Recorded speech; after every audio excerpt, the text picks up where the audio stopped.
You are now tuned in to the Chaotic Culture Podcast. Please bear with me as I try to record this episode. It's been a rough 4 months, and I haven't necessarily shared it on this podcast, but I wanted to take the opportunity to share what's been going on with me and why this holiday season is going to be a little different for me personally. Ladies and gentlemen, I hope that you are having a wonderful holiday season.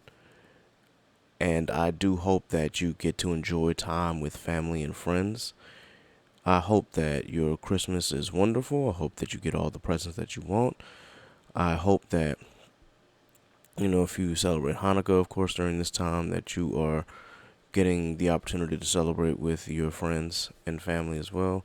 And of course, for those who celebrate Kwanzaa after Christmas, of course, I also wish season's greetings and I pray that the Kwanzaa holiday will be a fruitful one for you. Right now, at this very moment, I am currently going through a bit of a struggle. And that struggle internally is coping with the pain of loss, but not just for one person, it's for four people. And when you are dealing with that kind of thing back to back to back, it is really, really mentally and spiritually taxing. Now, that's not to say that I don't pray, I don't seek therapy, because I do. It's just, it's a rough road. And when you're dealing with loss in the family, it's going to be rough on all parties involved, especially if you loved that family member who is no longer on this earth. But in hindsight, I think about all the good moments and good times that I've had with these family members. And I just have to remember that while they are physically not here, spiritually, mentally, they are always with me. It's just been rough though. And I don't wish this on my worst enemy. Having three family members pass and a mentor pass in the span of 4 months, that's not something that I would wish on anybody. I'm surprised that I haven't hit rock bottom yet emotionally. Have I been in a certain predicament like this before? I mean, yeah. There have been times where I've had family members, multiple family members at that, pass away within the same year. It's not a good feeling.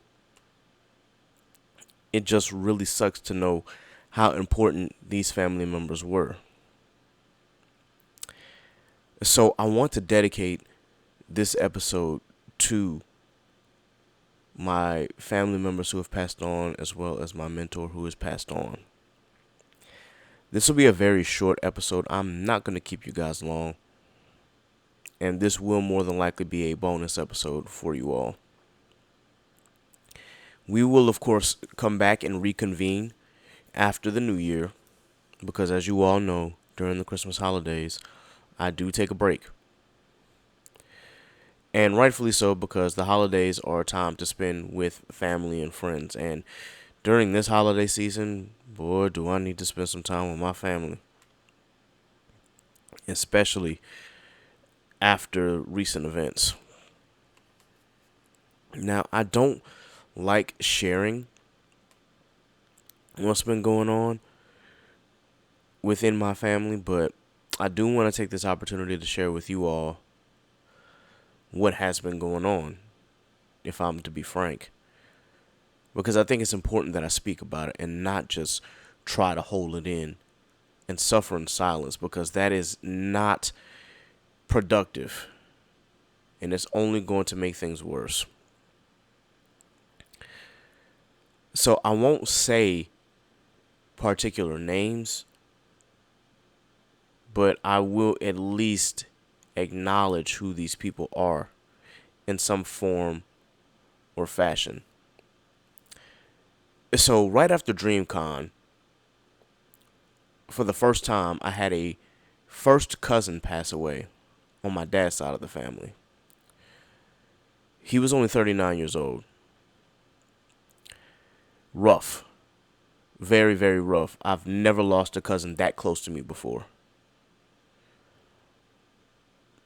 You know, throughout my family, you may have had, great uncles or great aunts or second cousins or first cousins once removed or things of that nature pass away. I did have, of course, my paternal grandparents pass away. With my paternal grandfather passing away in 2016 and my grandmother passing away in 2017. And then, of course, I had my maternal grandfather pass away August of 2021. But then to have my first cousin pass away around that same time frame that my granddad passed away 2 years later, it's not a good feeling. It's not a good feeling. When I tell you, I literally fell to my knees, cried, prayed, and cried some more. It was one of the worst feelings that you can ever have, especially when it's a passing that you do not expect and happens so suddenly, so fast. But I took the opportunity, of course, to connect with my baby cousin to make sure that she was okay, and to, of course, speak with my aunt and uncle. And it took a lot of prayer for me to be able to pick myself back up and keep moving forward. Now I could talk about my financial struggles and how there just doesn't seem to be a way out between car note, rent, student loans, and credit card debt. It just feels like there's no end. And yes, I do consistently ask for help, but it's just one of those cycles that I wish I never got involved in. And because once upon a time, the job that I had and have used to be good money, but the way that things are now with inflation the way that it is, groceries costing more, it's rough. It's very rough. But that is not, of course, the main issue to my woes. And so November rolls around right before Thanksgiving. I get the message that, of course, one of my, by technicality, first cousin once removed, but one of my aunts was, of course, she was a cancer survivor, but she was fighting cancer again and that she was not doing well. And it did not seem like it was going to be long before she passed. And I hated hearing those words. But I knew that she was battling the disease for such a long time. And so I just prayed that the suffering would stop in one form or fashion. And me being the Christian that I am, I know that when you pray that specific prayer, sometimes it doesn't get answered the way that you want. When you ask that that person be healed, sometimes God will tell you, well, I'll heal her. But it's really difficult to talk about situations like that. And I don't want to put any emphasis on that part because my aunt was a very, very phenomenal woman. She was an excellent educator, one of the best educators in South Carolina, and one of the best cooks that you would ever run into. It's still painful to talk about it, but at the same time, I'm using this to express how I've been feeling and what I've been dealing with. But that very same day that I got the news that she wasn't doing well, I got the news that one of my mentors had passed away from a heart attack. Now, this mentor, of course, was an Eagle Scout, very much so like I am. And he was the first Eagle Scout of our church. He was also a frat brother. So hearing that, I literally had to walk outside of my job and just sit there and cry because, again, unexpected. Crazy. Life is such a crazy thing, and life is such a trip because the next hour, much less the next second, is never guaranteed. And I do apologize that, again, this episode seems a little morbid, but again, this is kind of what I've been dealing with.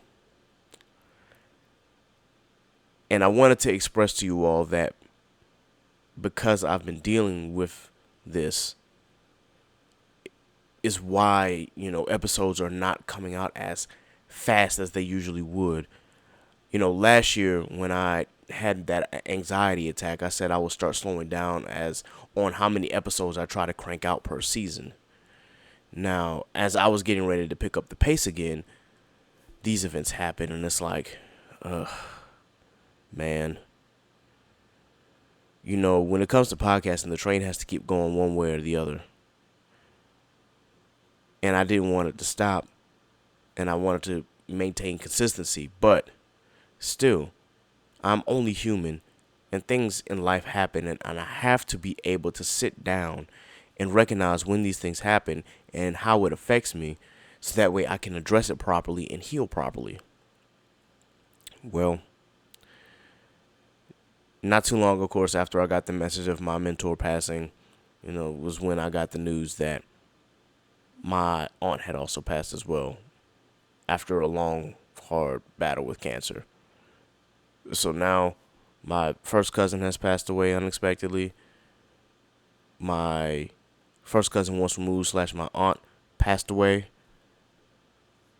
And I'm dealing with a mentor who passed away.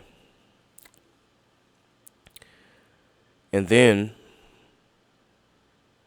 December rolls around, 3 days before what would have been my grandfather's 100th birthday.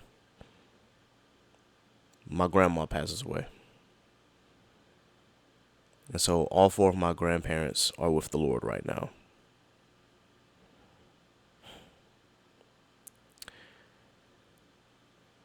"2023 has literally kicked my behind, up and down this year. From struggling with finances to struggling with job to having family members pass away to being... I'm trying to put this into words. It's really been an emotional roller coaster. Having to go through all of these stages, having to see family members fight, to experiencing loss, to experiencing heartbreak in more than one way, and to realize the struggle that you're going through. It has really been a rough year. Now, I'm not the kind of person who's going to go out and say, 2024, new year, new me. But I am going to use 2024 as a reset.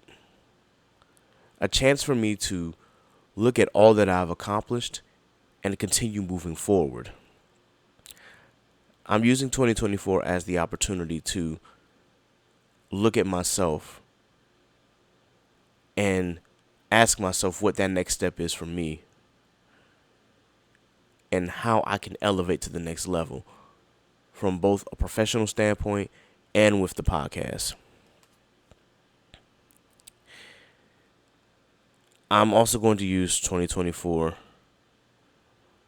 as a way for me to be my best self and just enjoy life as it is, because you only get one.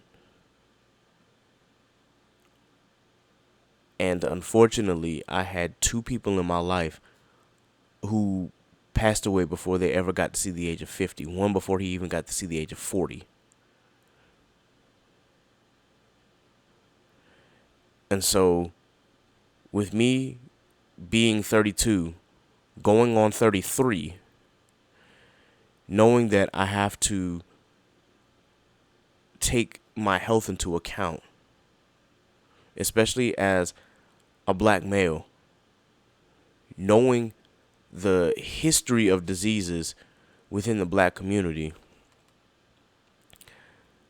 I'm using 2024 as that next step as far as my health journey as well.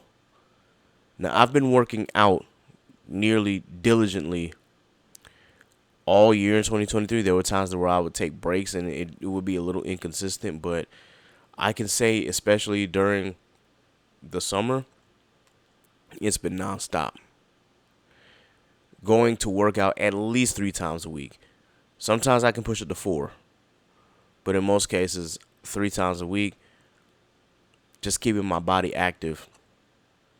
I'm definitely less tired throughout the day and have more energy. And then there are times throughout the workday that, things get a little slow, so you get a little bored, and of course, exhaustion comes upon you, especially when you've been working hard. But still, I think that I've done a good job as far as my health routine in 2023. But I know that I can take that next step into 2024. So there are going to be some changes that I make regarding my diet as increasing workout plans and changing up some workout plans that are better suited for me.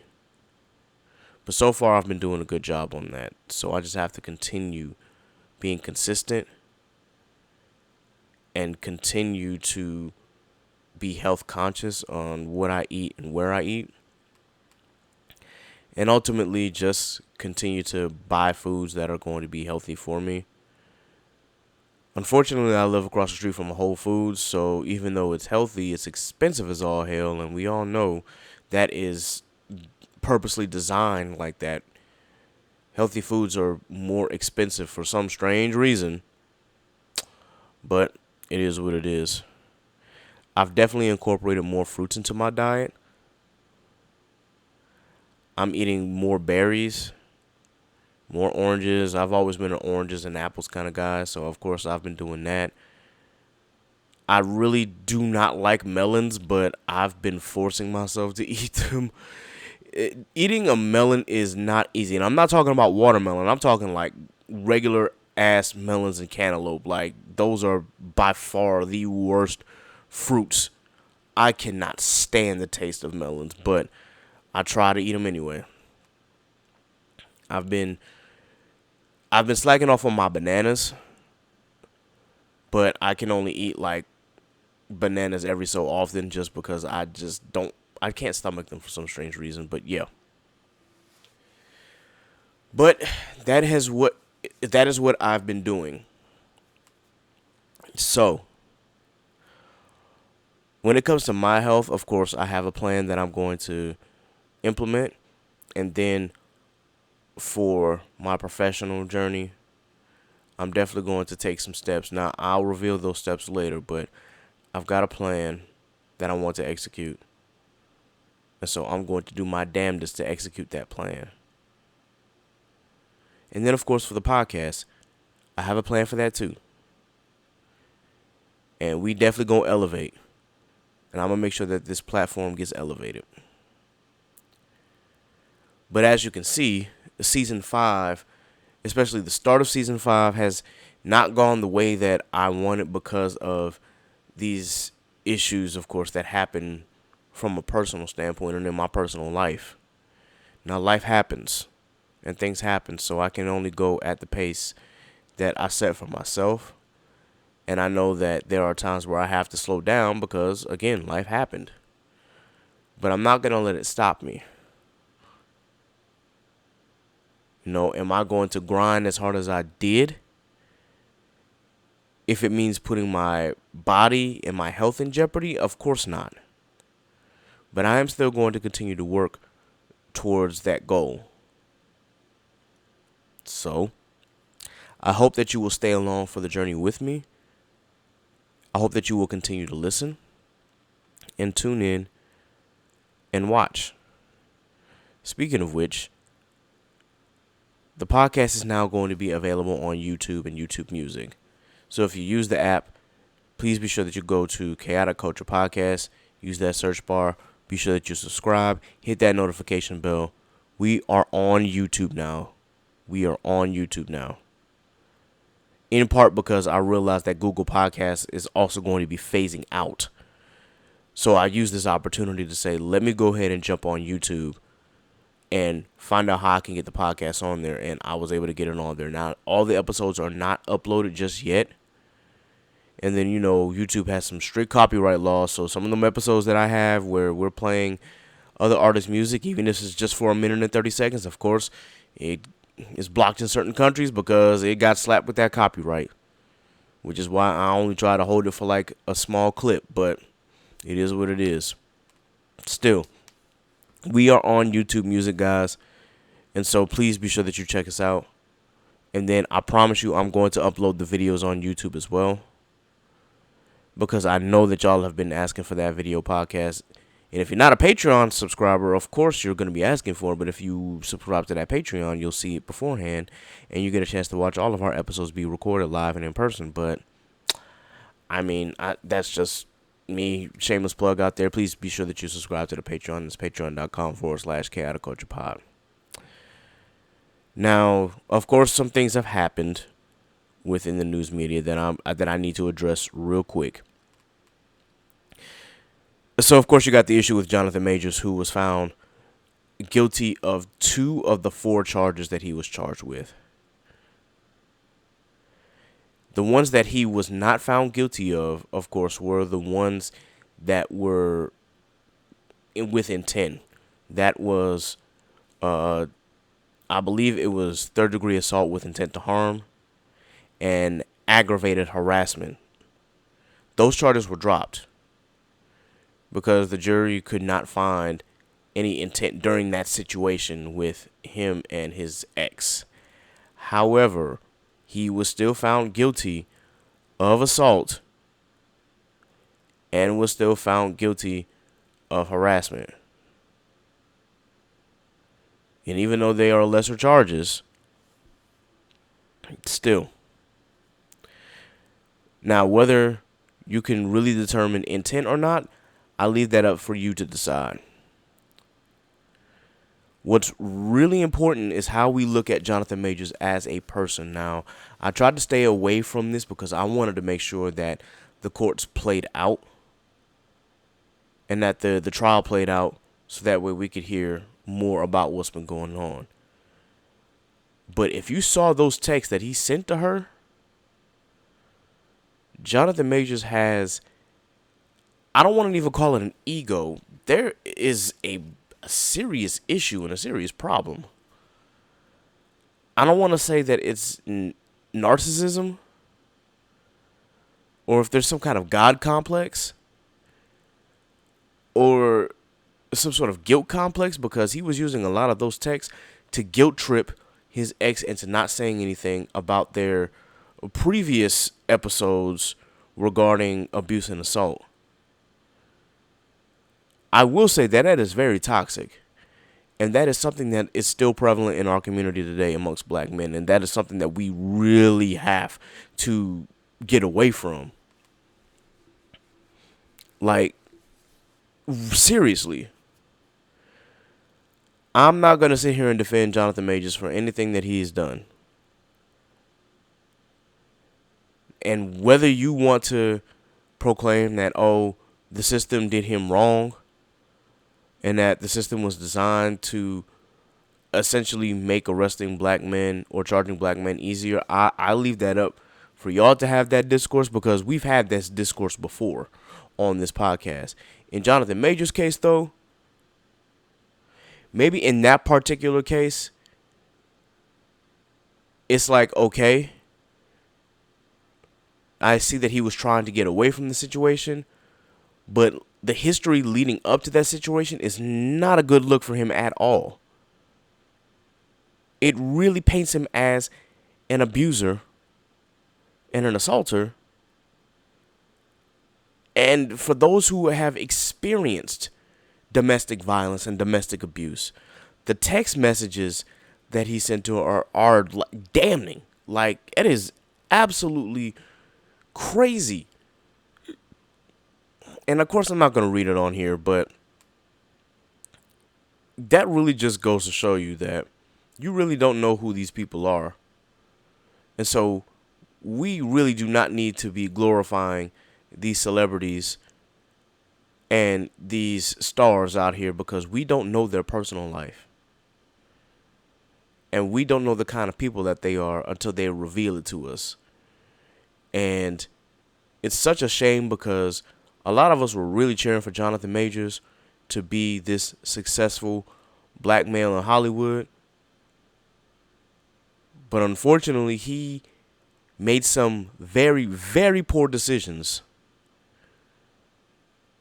And with that, of course, Marvel has now officially cut ties with him. I believe his management company has cut ties with him. Anything revolving his acting career, at least for now, it's over. Will he be able to bounce back? Who knows? A lot of people were using Robert Downey Jr. as an example of bounce back, but here's the problem. Robert Downey Jr. was a problem unto himself. Anything that RDJ did was self-harmful, was self-inflicted. He did not in any way inflict harm on others. And that's where we have to draw the line. Please, please, black men, please, men in general, if you listen to them, just don't put your hands on these women unless you seriously feel that your life is in danger. And I mean that. Like, if she's got a gun pointed at your head or a knife and she's getting ready to stab you, that's one thing. Self-defense by all means. But when it comes to relationships, when it comes to consent, please just keep your hands to yourself, man. Please, it is so simple. And please, please, please, please, please, please, I'm begging you, please stop using suicide as a crutch to keep these people drawn into your life. Because if you've read those text messages, this man literally said, if you leave or if you tell, I think I'm going to kill myself. And that is such a terrible thing to do, especially when you have many people out there who have these suicidal thoughts because they feel like it's the only answer to them. Whereas with this situation, you're using it as a crutch to keep that woman within your grasp. I'm trying to be clean this episode, guys, so I do apologize if I'm not cussing as much. I'm just trying to paint a picture here that what Jonathan Majors did was absolutely abhorrent. It was disgusting.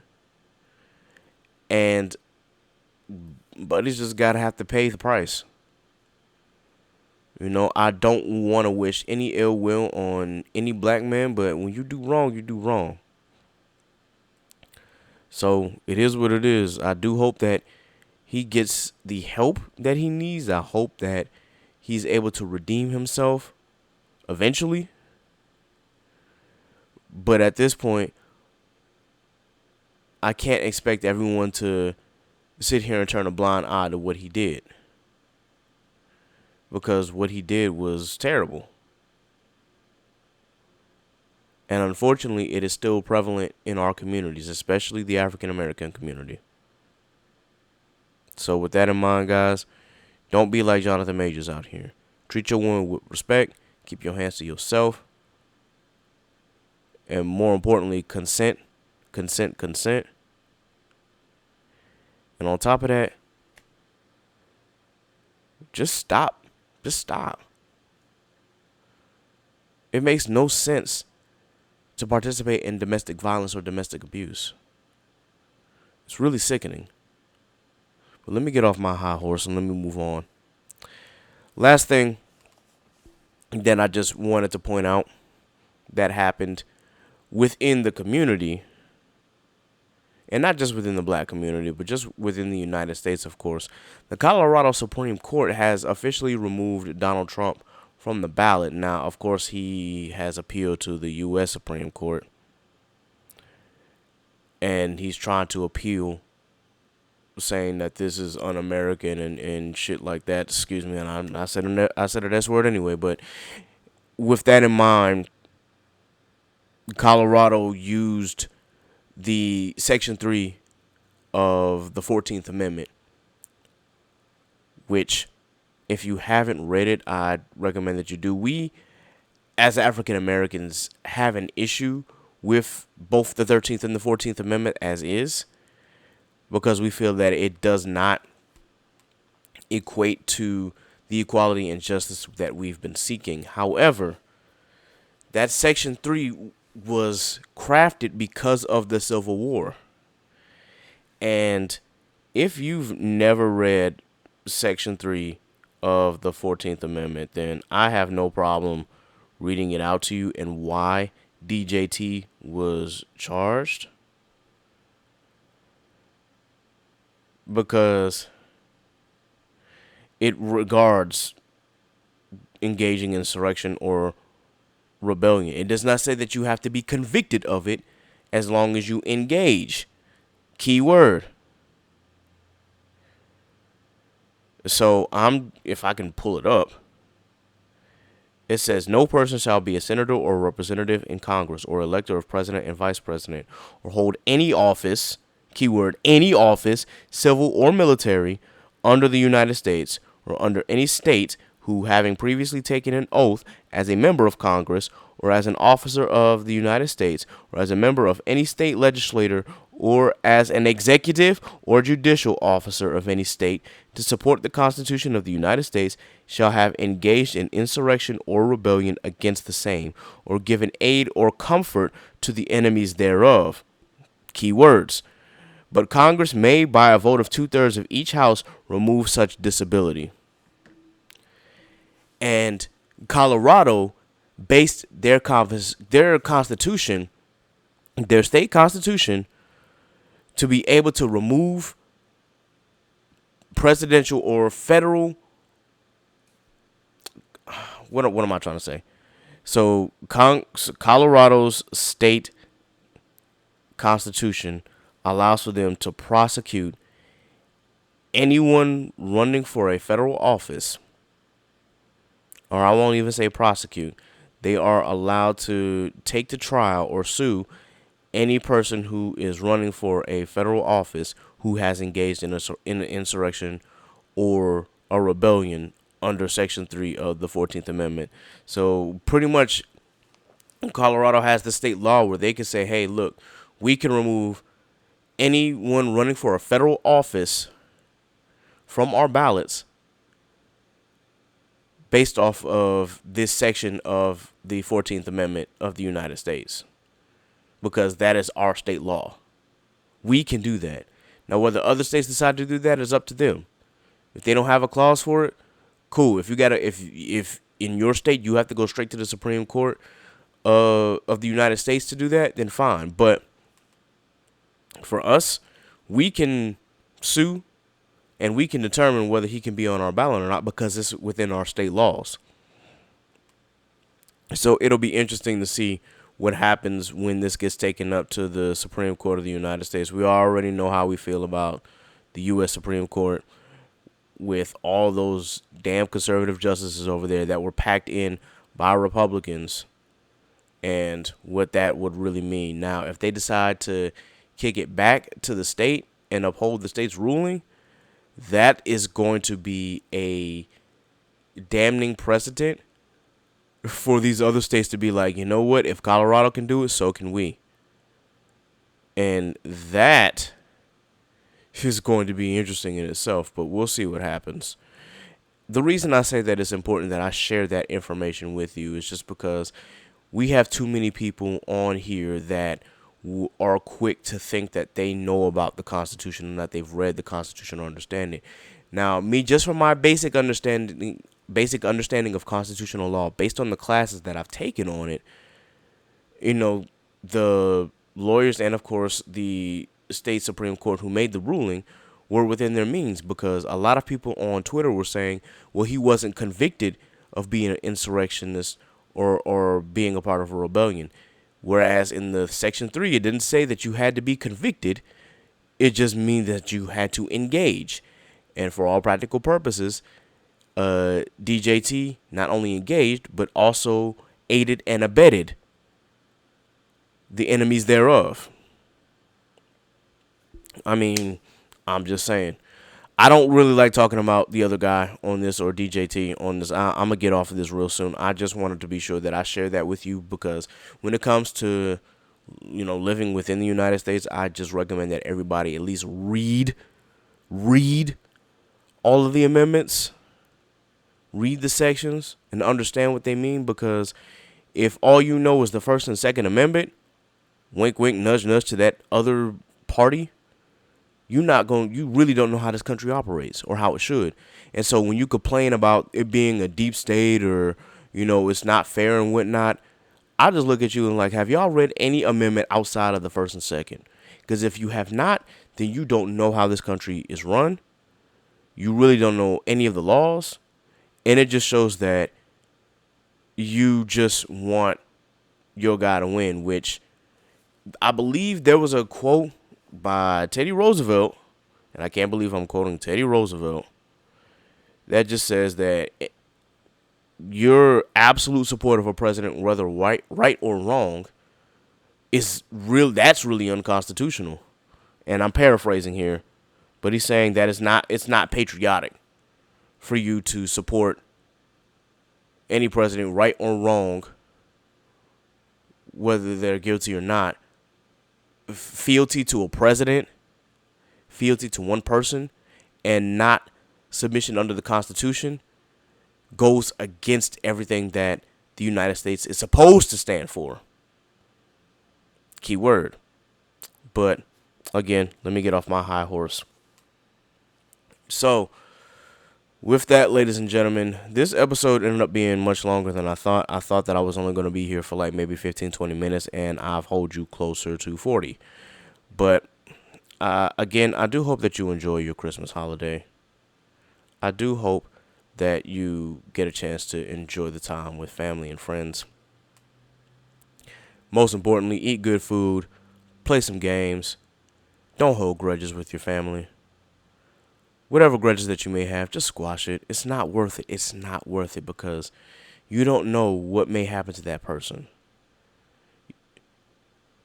And now, honestly, if that family member did something extremely dirty to you, to the point where they have scarred you or traumatized you, I'm not saying that you have to forgive them. Do with that what you will. But if it's for something petty, if it's something not worth arguing over, or not worth fighting over, just squash the beef. Squash it. Forgive each other. Love each other. If it's not causing you any direct harm, let it go. I can't speak on anything that, or anyone that may have caused you significant harm. But for any petty differences that you may have, it's not worth fighting over. I do hope that you enjoy your Christmas holiday. We've got some great things coming up within the next year. Please be sure that you stay tuned. And I do hope that you all have a wonderful Christmas season. There was one thing that I wanted to mention before I got up out of here. Oh, one last thing before I get up out of here. Ladies and gentlemen, any state that is below the Mason-Dixon line is the South. Please stop having these think pieces on what you think the South is. If you think the South is just 4 states, being Georgia, Alabama, Mississippi, and Louisiana, stop. Stop, please. I understand the hate for Florida. Trust me, Florida's weird. But in your mind, if you think that Virginia's not the South, that Tennessee ain't the South, That North Carolina is not the South? That South Carolina is not the South? That Texas is not the South? Oh, gosh, come on now. Now, yes, if you want to make the argument that they're not the deep South, that's something. That's a cultural thing. But let's stop there because y'all clearly didn't finish school or y'all weren't paying attention in geography class. Anything below that Mason-Dixon line, that is the South. Richmond was literally the capital of the Confederacy. It is the South. South Carolina was the first state to secede from the Union. They are the South. Let's stop this argument, guys.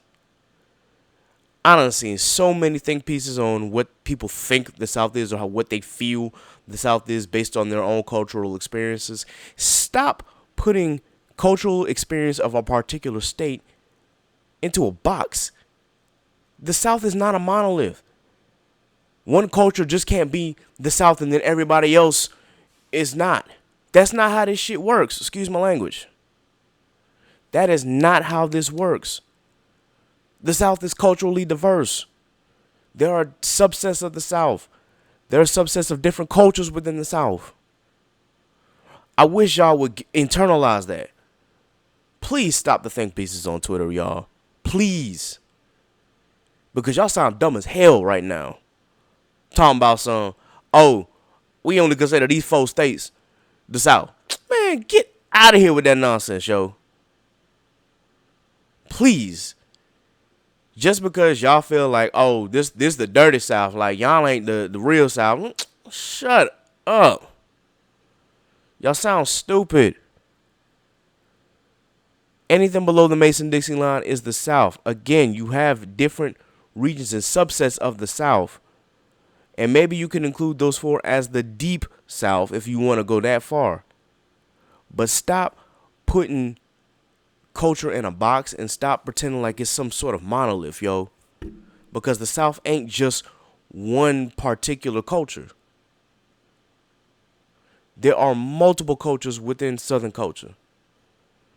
I'm just going to leave that alone. I just wanted to leave y'all on a light note because it seemed like today we were just talking about some morbid-ish. So, again, be sure that you like, share, and subscribe to the Chaotic Culture Podcast. Please be sure that you follow us on Facebook at Chaotic Culture Podcast.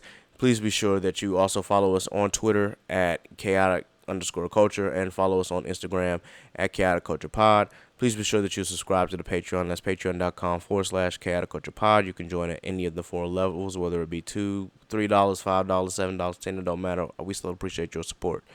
You can follow me, Ked the Pro, that's K3D the Pro. Oh, goodness gracious, did I butcher that. You can follow me, Ked the Pro, that's K3D the Pro, on all social media. You can follow Steve at ScubaSteve1428 on all social media. You can follow Jay at JLeeTrey on all social media. You can follow Miss Nasa at _callmenasa on all social media. You can follow Miss Sappy on all social media at Scraps14. And you can follow Law at L.JR_96 on Instagram and Law96_ on X/Twitter. This has been another edition of the Chaotic Culture Podcast. Until next time, folks, remember, embrace the culture. Chaos rules. Be blessed. Be safe. Have a wonderful Christmas holiday. God is love. 2 up, 2 down.